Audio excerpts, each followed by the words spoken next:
अग्नि पुराण में कितना सुंदर व्याख्यान लिखा है महाराज कि वो कौन सी दो चीजें हैं जिनको श्राद्ध पक्ष में अगर बना दिया जाए तो पितृ उस वस्तु का पान नहीं करते, पितृ उसका सेवन नहीं करते और बद्दुआ देकर जाते हैं।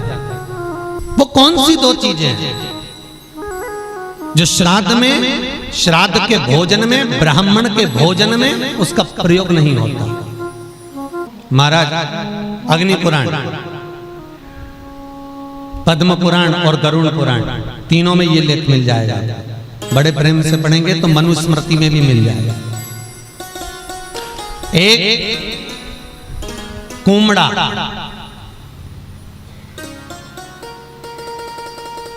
कुमड़ा जानते हो जो नवरात्रे में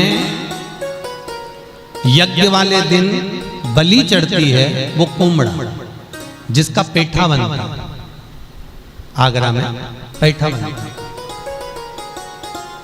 अगर उस पेठे को या उस कुमड़े की सब्जी को श्राद्ध के भोजन में रख दिया जाता है तो पितर 7 घर की दूरी से ही भाग जाते हैं महाराज, प्रवेश नहीं करते।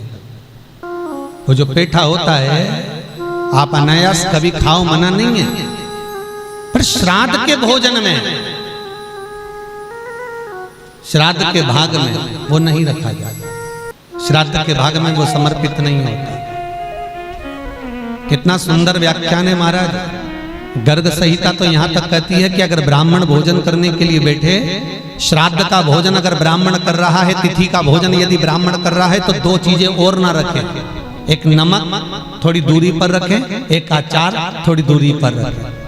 अचार और नमक भी ब्राह्मण की थाली में ना रखा जाए। कटोरी अलग से सजा कर रख दो, आप अलग से आप रख दीजिए, वो लेना होगा तो ले लेगा। पर जिसका तुम संकल्प ले रहे हो, जिस पर तुम पानी फेर रहे हो, जिस थाली को ब्राह्मण के सम्मुख में लेकर जा रहे हो, उसका भान होना चाहिए, उसका स्मरण होना चाहिए। एक कुमड़ा, दूसरे नंबर पर है भैंस का दूध। यमराज पाड़े पर बैठता है, देवी भागवत का स्मरण करिएगा कभी। यमराज पाड़े पर बैठता है, भैंसे पर, और जब पितृलोक से पितरों को लेकर जाया जाता है, पितरों के देवता आर्यमा स्वामी जब कौवे पर पितरों को बिठाकर दरवाजे पर लेकर जाते हैं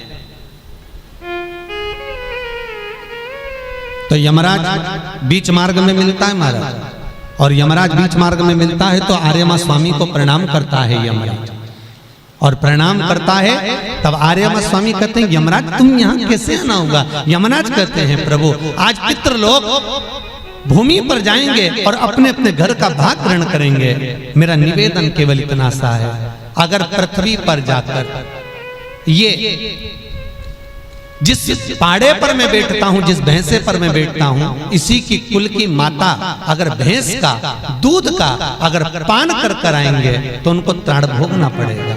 इसलिए इन पितरों से कह दिया जाए कि मृत्यु लोक में जाएं तो भैंस के दूध की बनी हुई सामग्री का पान न करें।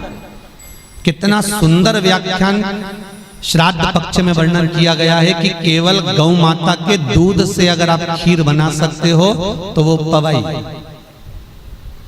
यहां तक कहा गया बाजार से मावे की मिठाई लाकर भी श्राद्ध की थाली में ना रखिए।